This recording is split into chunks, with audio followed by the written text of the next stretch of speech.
This is why you have to learn sales.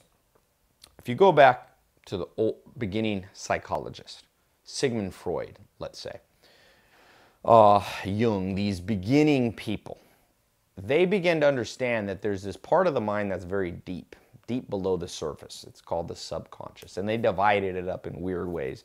You had the id, the driving force, and then you had the superego, which was kind of like the voice of morality telling you what to do, and you had the ego and all this stuff, right? Forget that. That's kind of old science. But one thing we know is that humans are driven by subconscious factors. You can call them instincts. You can call them subconscious is a good way to talk about. Sigmund Freud called it the preconscious. You have the conscious, the preconscious, the subconscious, okay? Well, here's why this is important for you today. People's subconscious tells them to just take care of themselves, to narcissistically only care about themselves. What is in it for me, baby? So if you go to your boss and say you want a job or a raise, you're just causing them problems. Now they got to go get it approved. Or if you're going to somebody and you've got a business, a new product, you're selling on Amazon, you're doing real estate, you're negotiating a deal.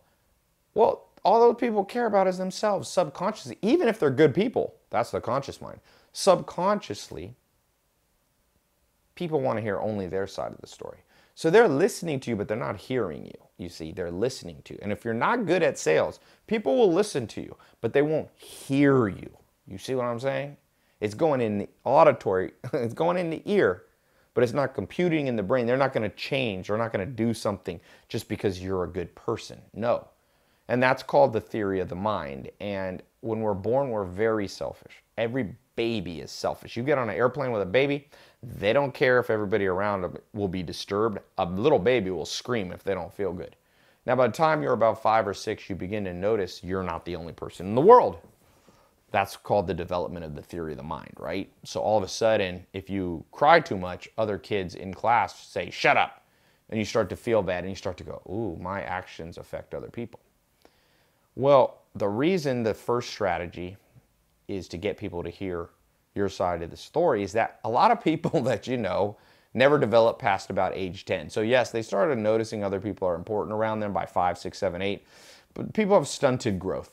And in the modern world, narcissism for sure is up. I was reading a book, The Law of Human Nature by Robert Greene, which is a psychology type book. And he says science is showing that narcissism has increased massively since, let's say, I think he said 2000 in the last 2 decades.